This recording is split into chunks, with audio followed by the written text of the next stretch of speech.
Kembali lagi bersama kami podcast MUI Kaltim. Hari ini kita akan membahas tema yang sangat menarik. Temanya yaitu bijak dalam mengelola informasi.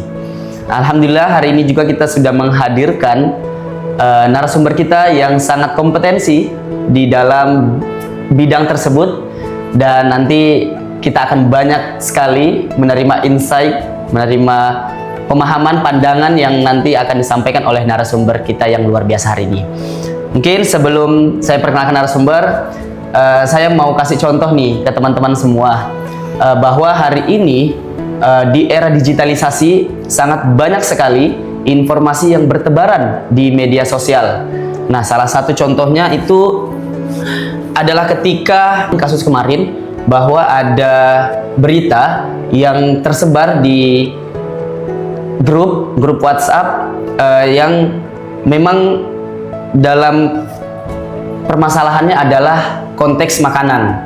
Jadi makanan yang tersebar itu menurut berita itu adalah makanan yang mengandung bahan berbahaya dan haram gitu. Nah, kemudian dengan munculnya berita itu, langsung berita grup itu rame dan di-share oleh orang-orang yang masuk di dalam grup tersebut. Nah, kemudian setelah ditelusuri lebih dalam lagi, ternyata produk atau kabar yang beredar di dalam grup itu ternyata itu hoax, Akhi, karena itu sudah resmi dari BPOM. Nah, artinya produk yang tersebar di WhatsApp grup itu sudah halal dan resmi. Nah, namun karena berita itu didapatkan oleh orang-orang awam, kemudian tidak ditelusuri lebih dalam, kemudian langsung dibantu untuk di-share-share juga. Nah, jadi dari sini kita belajar gitu. Kadang niatnya kita ingin mengingatkan orang lain, ingin mencegah hal-hal yang jahat. Nah, tapi karena kita nggak ngecek dulu kebenarannya, kita malah bikin resah banyak orang gitu.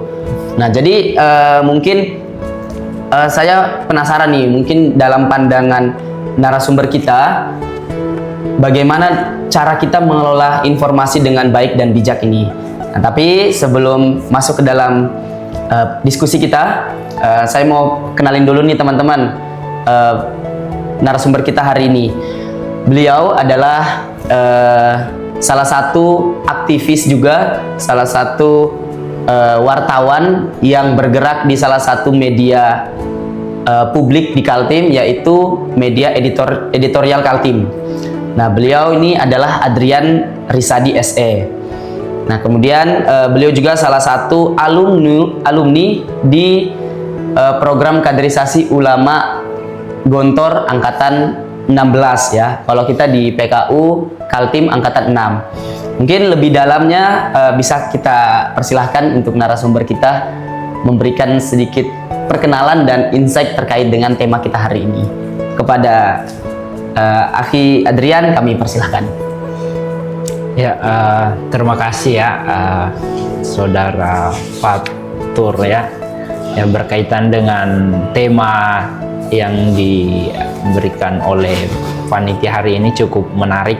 Terlebih kondisi Indonesia saat ini, kata sebagian orang, tidak baik-baik saja, dan ini menjadi atensi bersama bahwa kondisi tersebut harus mendapat respon yang baik dari seluruh masyarakat yang ada ya. Betul. Karena seperti disebut tadi, bahwa informasi yang beredar itu apabila tidak diketahui kebenarannya bisa berdampak negatif maupun positif. Jadi kalau informasinya itu tidak clear, ya, biasanya masyarakat mudah terbawa arus. Betul. Tiba-tiba, oh, makanan ini haram. Iya. Karena membaca judulnya saja, tetapi tidak membaca isi dalam berita itu. Iya. Ya, penting bagi kita untuk mengecek informasi tersebut. Dan juga kan kita nggak bisa membatasi ya, derasnya informasi yang beredar saat ini. Kita nggak bisa melarang orang lain untuk menyebarkan informasi. Hanya saja proteksi dari diri sendiri itu penting. Mana informasi yang harus saya konsumsi dan mana informasi yang harus dibiarkan begitu saja, kan ada juga seperti itu. Jadi nggak semua informasi itu harus kita telan mentah-mentah. Kita harus selektif dan bijak sebelum membagikannya kepada orang lain. Mungkin itu. Ya, luar biasa sekali teman-teman. Dari awalnya saja udah sangat-sangat intens ya pembahasan kita hari ini. Artinya memang begitu penting untuk kita sebagai kaum milenial, kaum generasi Z untuk benar-benar ngedetek nih informasi yang hari ini kita dapatkan ini sebenarnya menjadi maslahat untuk kita atau malah ya luar biasa sekali penyampaian dari narasumber kita terkait dengan bagaimana di era digitalisasi saat ini kita sebagai generasi Z, generasi milenial yang memang langsung bersentuhan langsung dengan digital ini mampu untuk ngedeteksi nih bagaimana bahaya ataupun manfaat yang kita dapatkan dalam proses kehidupan kita sehari-hari yang langsung bersentuhan dengan digital. Nah, mungkin langsung saja mungkin beberapa pertanyaan yang mau saya tanyakan kepada narasumber kita yang luar biasa hari ini, juga sekaligus sebagai backgroundnya yang hari ini menempuh profesi sebagai wartawan dan jurnalis teman-teman. Saya mau tanya sedikit pandangan terkait dengan era digital hari ini. Nah, mungkin untuk pandangan narasumber sendiri nih, apa sih yang menyebabkan masyarakat kita di Indonesia ini itu mudah terprovokasi, dan dampak negatifnya itu apa yang paling signifikan dalam kehidupan kita sehari-hari? Mungkin bisa dikasih pandangannya nih. Ya, kalau ditanya apa yang menyebabkan masyarakat kita mudah terprovokasi ataupun terbawa arus informasi yang ada, itu karena kita kurang teliti di dalam memilah informasi yang ada. Kita cenderung langsung meng-highlight judul yang viral, judul-judul yang membuat kita tercengang tanpa kita sadari bahwa itu hanya sebatas semacam informasi untuk mengangkat viral di dalam media. Maka dari itu kita harus berupaya menelisik lebih jauh ya, apa informasi yang ada dalam berita itu.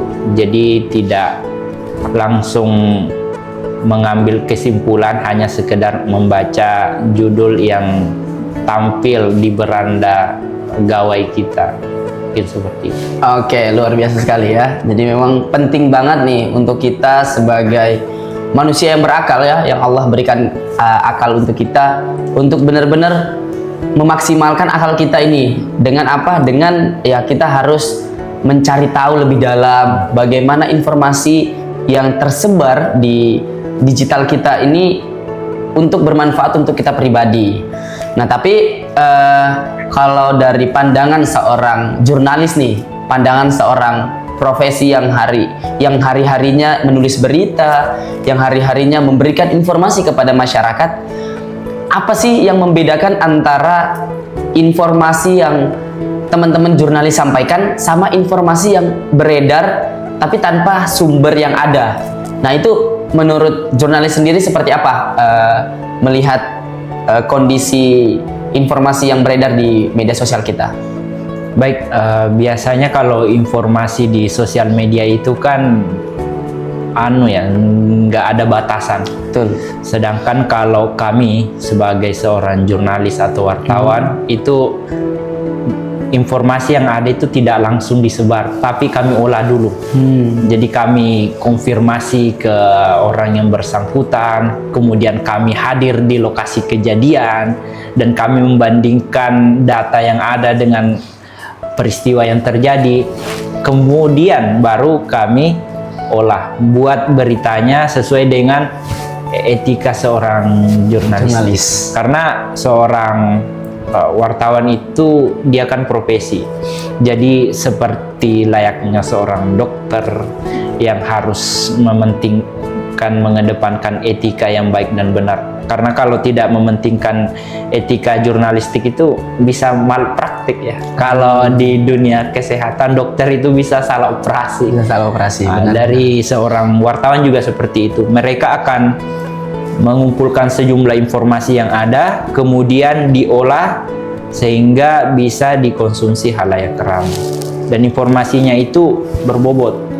Jadi tidak menimbulkan kegaduhan di masyarakat. Berbeda dengan di informasi di sosial media ya, yang langsung di video, langsung diberi caption dan di-share. Nah, tanpa membandingkan informasi-informasi yang ada sebelumnya ya.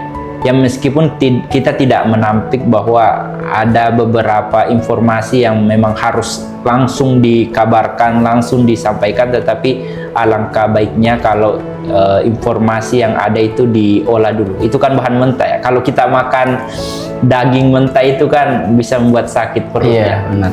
Maka dari itu harus diolah terlebih dahulu. Baik, luar biasa sekali teman-teman semua.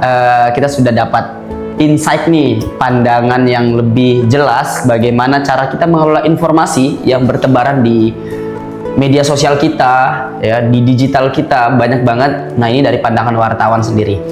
Nah, tapi mungkin bisa ngasih tips nih buat kita sebagai masyarakat awam yang ya udah, karena memang tidak ada batasan yang beredar di media sosial kita, sehingga kita ini sulit untuk ngedeteksi bagaimana informasi yang tersebar ini apakah benar-benar nyata, benar-benar real, atau malah sebaliknya, bahkan bisa menjadi berita hoax.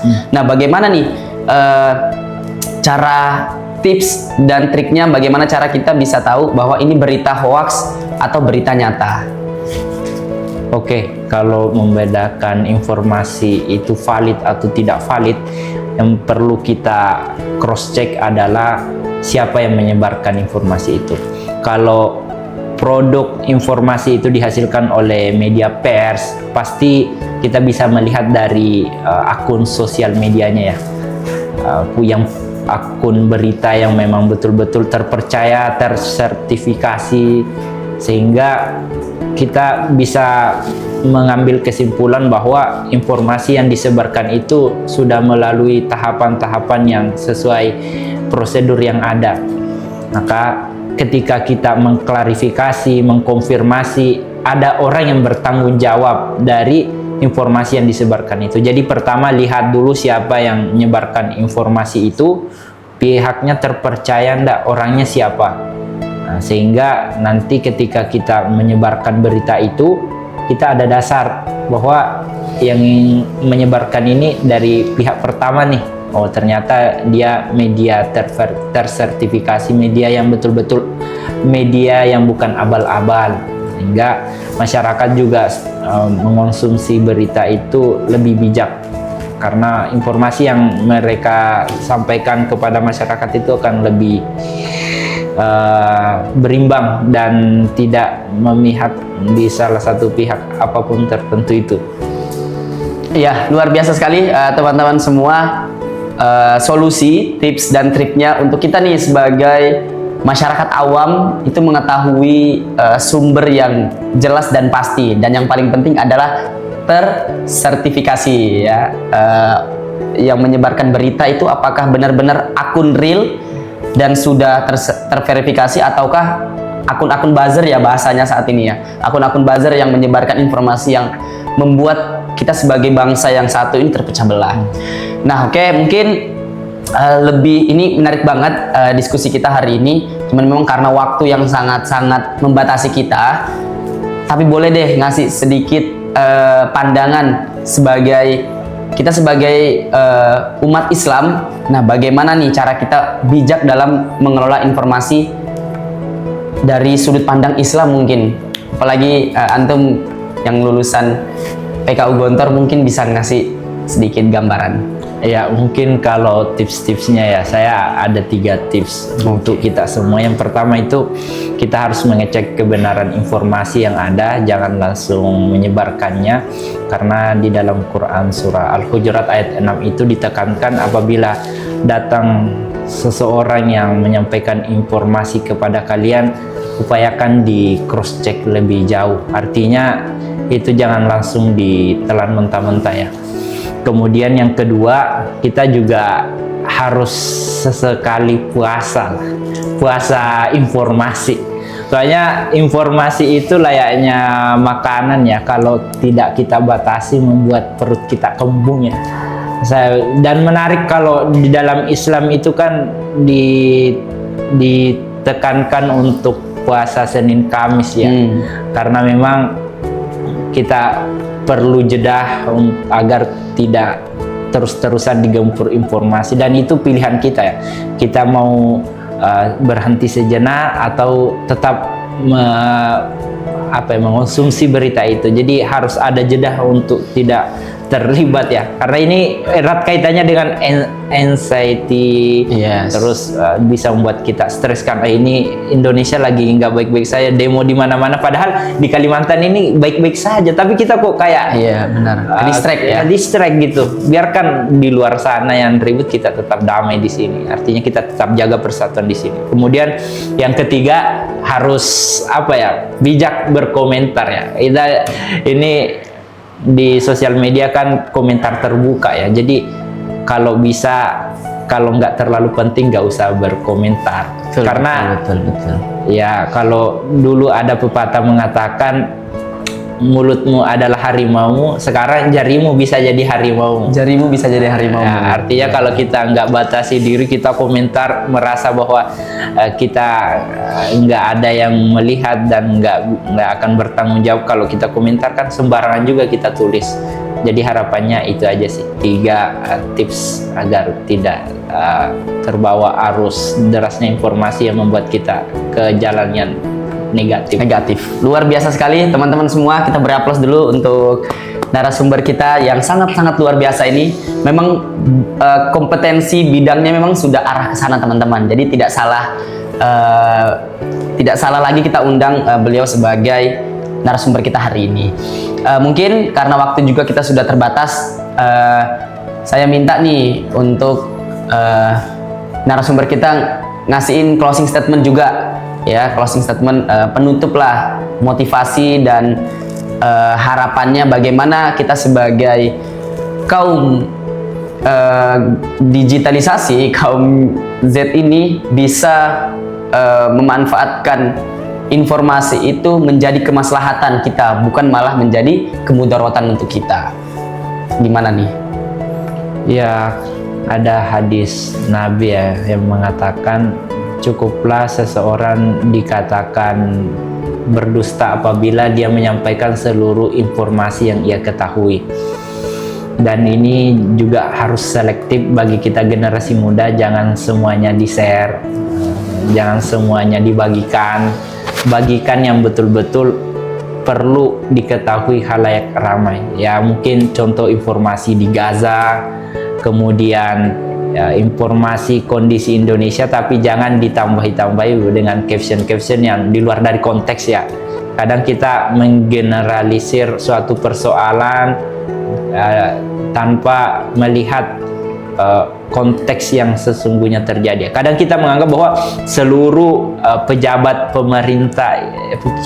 pemerintah Indonesia itu korupsi. Padahal yang korupsi itu adalah oknumnya, benar. Bukan semua pejabat.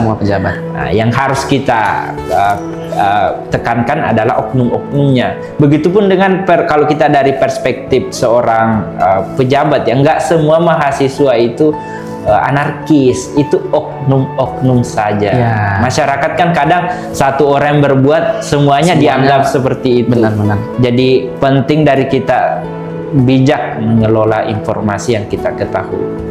Baik, luar biasa sekali teman-teman semua. Insya Allah kita akan bertemu di sesi-sesi selanjutnya dengan tema-tema yang sangat menarik lagi. Untuk itu saya sebagai host Andi Muhammad Fatur Rahman mengucapkan terima kasih kepada Akhi Adrian yang telah menyempatkan waktunya untuk hadir sebagai narasumber, memberikan insight dan wawasan kepada kita semua yang menonton dan yang hadir pada hari ini. Jadi itu teman-teman semua, mari bersama-sama kita lebih hati-hati lagi. Jangan sampai niat baik kita ini malah justru memberikan keresahan bagi banyak orang. Assalamualaikum warahmatullahi wabarakatuh. Waalaikumsalam warahmatullahi wabarakatuh.